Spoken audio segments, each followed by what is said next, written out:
All right, I hope your quiz went well. We're moving on in our trig unit, doing a little bit of a review today on how to graph the sine and cosine curve.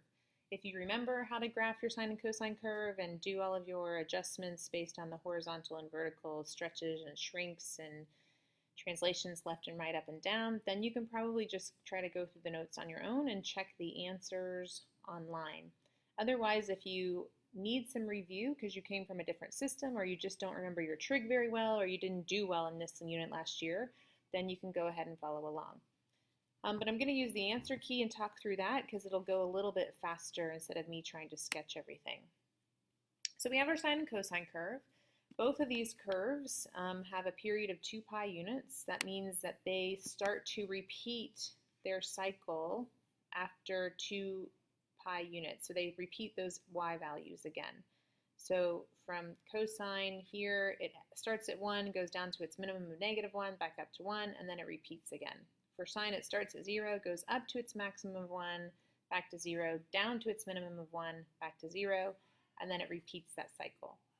So every 2 pi units, they repeat their cycle. They both have an amplitude of 1. That means how far from the midline is it stretching up or stretching down.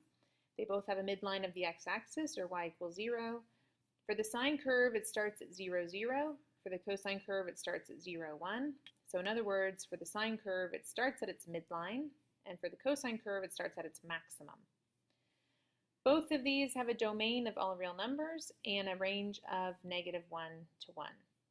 The sine curve is an odd function, meaning it has that rotational symmetry with respect to the origin. If you were to turn your paper 180 degrees, you would see the exact same picture. For the cosine curve, it is an even function, which if you recall, it's symmetric. That means it's symmetric with respect to the y-axis,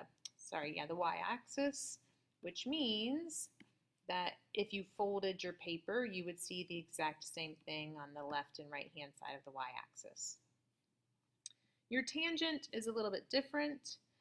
Your tangent curve is being created by taking every y value at each point of the sine curve and dividing it by the y value of the cosine curve. So for example, at 0, the cosine curve y value is 0, the sine y value is 0, and the cosine y value is 1. Therefore, 0 divided by 1 is 0, so we get 0 for tangent.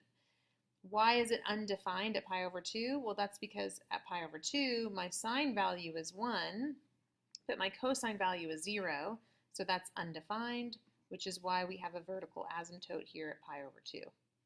So every pi over 2 units, cosine is equal to 0. So every pi over 2 units, tangent needs to be undefined. Remember, at pi over 4 units is when sine and cosine are the same. So that's when tangent equals to 1.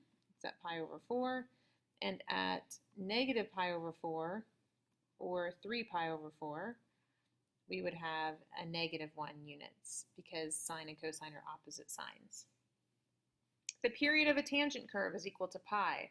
So after pi units, the tangent curve starts to repeat itself. So right here, it's going up, increasing to infinity, starts down here at -infinity, goes up, starts at 0, and then it repeats its process. So a period of pi units, there's asymptotes every pi over 2 units plus pi n, where n is an integer. It goes through 0, 0. Its domain is all real numbers except where there are asymptotes. And the range this time is all real numbers because it goes infinitely to the positive infinity and goes down to -infinity. If we spun this paper 180 degrees, we would get the exact same picture that we're looking at now. So therefore, your tangent function is odd. Okay, A stands for amplitude. That tells us what our vertical stretch is, how far we're stretching from the midline. B is associated with our number of cycles. H is associated with our horizontal shift left or right, and K is associated with our vertical shift up or down. Your sine and cosine curve have a period of 2 pi. So if you take 2 pi divided by the B, the number of cycles, you'll figure out what your new period is, how you need to adjust one cycle of the sine or cosine curve. For tangent, it's pi divided by b because the original period is pi units. If you look at this first function right here, it asks for amplitude, horizontal shift, vertical shift, range, domain, period.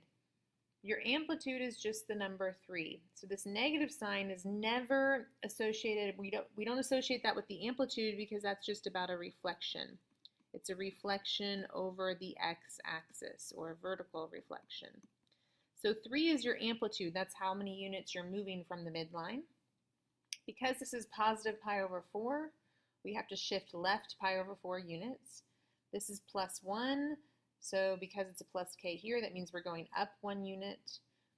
My period is pi because I take 2 pi divided by b, which is 2. So 2 pi divided by 2 is pi. So I'm going to complete 1 cycle of this function in pi units.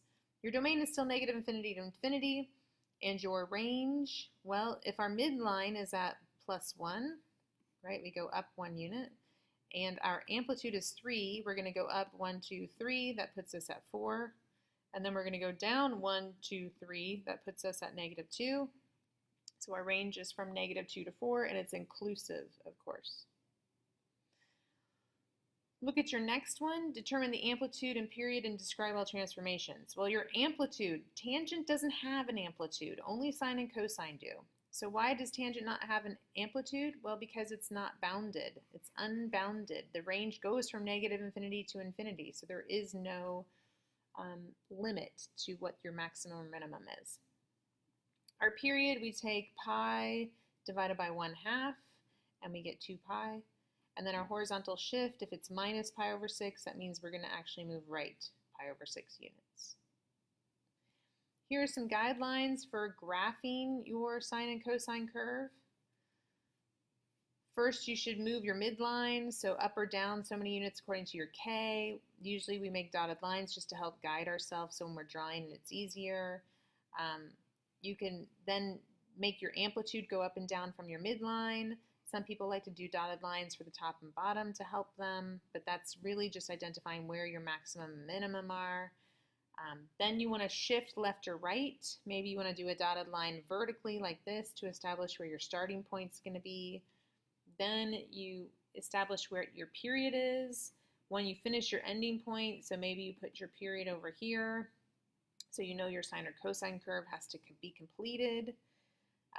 We graph 5 major points, so it's like for cosine it'd be maximum, midline, minimum, midline, maximum. That would be your cosine curve. For sine curve, it'd be midline, maximum, midline, minimum, midline. So that's your sine curve. So when we say 5 major points, that's what we're talking about. If there's a reflection, you want to make sure you're taking care of that, reversing it, so it'd be minimum, midline, maximum, midline, minimum, etc. And then once you have sketched 1 cycle, you have to keep going, extend your sketch for the entire graph that we provide. So you can't just do 1 cycle or 2 cycles like you might have been doing in the past. Now you have to complete the entire graph that we provide. So here's an example. So first we would start with the idea here of the plus 1, that's your k. So we're going to make our midline move up 1 unit right here. So I would make my dotted line from go up 1 unit. Then I'm ignoring my negative. I have an amplitude of 3, so I'm going to go from my midline up 1, 2, 3, from my midline down 1, 2, 3. Some people like to make their dotted lines so they don't mess up. You could do that. If you have a highlighter, you could go across your paper with a highlighter just to help your eyes zero in on where your limit is going to be, your upper limit and lower limit, or your maximum or minimum. Sorry, that's better language. Maximum and minimum for your sine curve. Then we are going to deal with our period. So 2 pi divided by 2 has our period equaling to pi units. But before we can figure out where our period is going to end, we have to figure out where it starts. And this right here says that we are going to start at negative pi over 4. So at negative pi over 4, which is halfway in between right here, that's where I'm going to start. So some people might want to do like a little vertical line to help them, and then go pi units later, which is right here, halfway in between. That's where it's going to end. Because it's the sine curve, actually this is an error in our answer key, but that's okay, I'll fix it here. It's a sine curve, so we usually start by going to our maximum, However, because it has a negative in front, we need to start by going to our minimum. So this is what our actual sine curve should have looked like. So we have to connect through here. Right, this is really hard for me to do. I apologize because I'm on some kind of wacky board. So I would keep going. So this new curve that I'm drawing is actually the correct curve. Right, so this is what you should be drawing on your paper. And you would keep going all the way through by marking those 5 points and going through, marking the 5 points. Ugh, sorry. It's terrible. So just keep going and keep marking those points and finish out the entire graph. All right, the next section I don't want to show you. I want you to try to match on your own. You can obviously see down here that the first one is letter B, but why don't you pause and try to figure out how you're going to match A, B, C, D, E, and F, and then check back with me when you're done.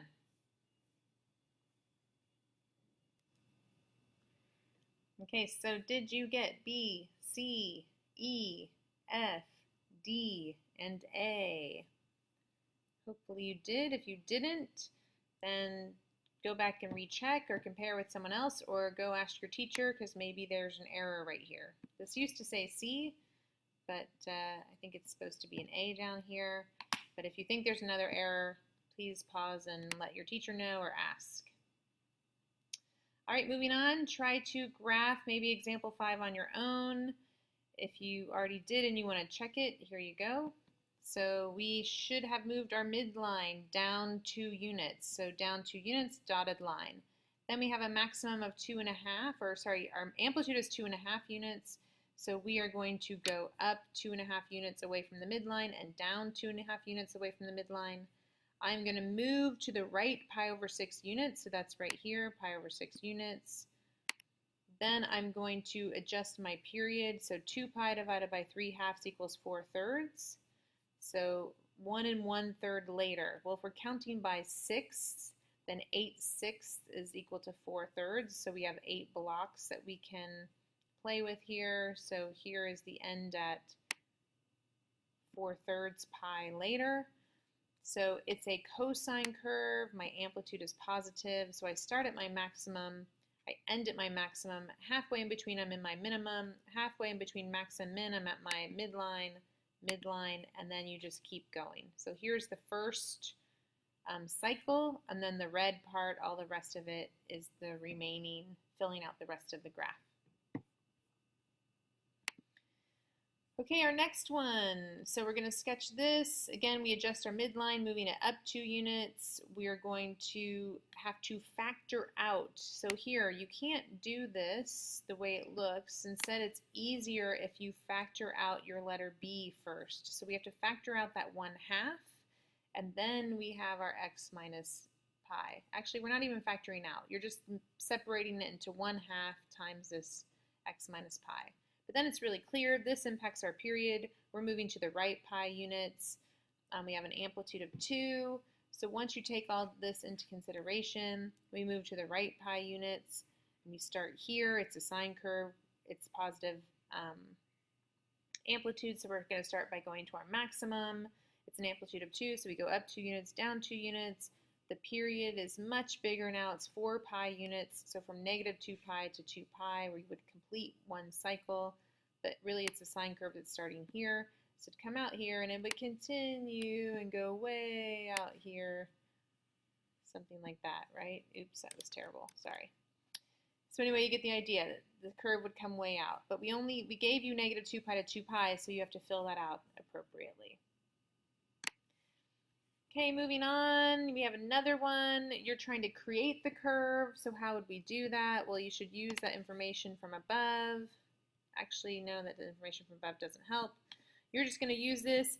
Go halfway between your maximum and your minimum is your midline. So my midline is at positive 1. Then count from your midline how many units? 1, 2, 3 units. So your amplitude is 3.